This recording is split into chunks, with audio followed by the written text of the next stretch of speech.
নমস্কার সবাইকে।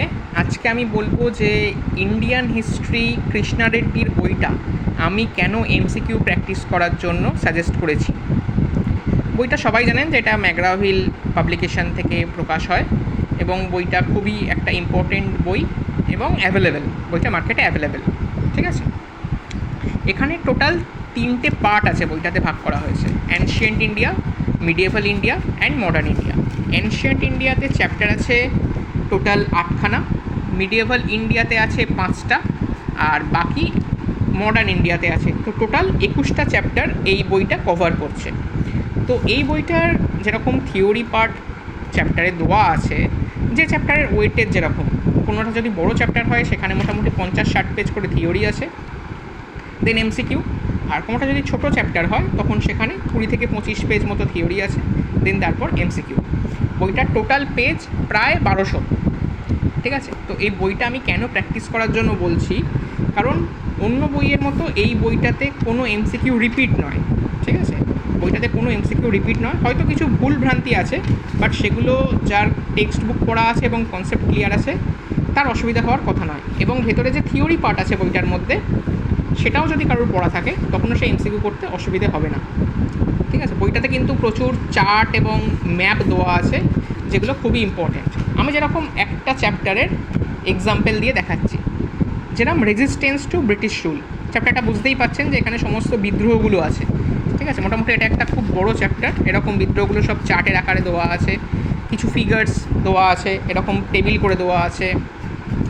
ঠিক আছে, তো তারপর এখানে যারা সেই বিদ্রোহের সময় গুরুত্বপূর্ণ ভূমিকা পালন করেছিলেন তাদের ডিটেলস ইনফরমেশানও এখানে দেওয়া আছে। এই চ্যাপ্টারটার জন্য টোটাল এমসিকিউ আছে, এইখান থেকে স্টার্ট হচ্ছে 180টা আছে। ঠিক আছে, টোটাল 180টা এমসিকিউ আছে, সব রকম এমসিকিউ টাইপের মিলিয়ে। কোনোটা রিজনিং টাইপের আছে, কোনোটা ম্যাচিং আছে, কোনোটা ক্রোনোলজিক্যালভাবে সাজাতে দিয়েছে হিস্টোরিক্যাল ইনফরমেশান।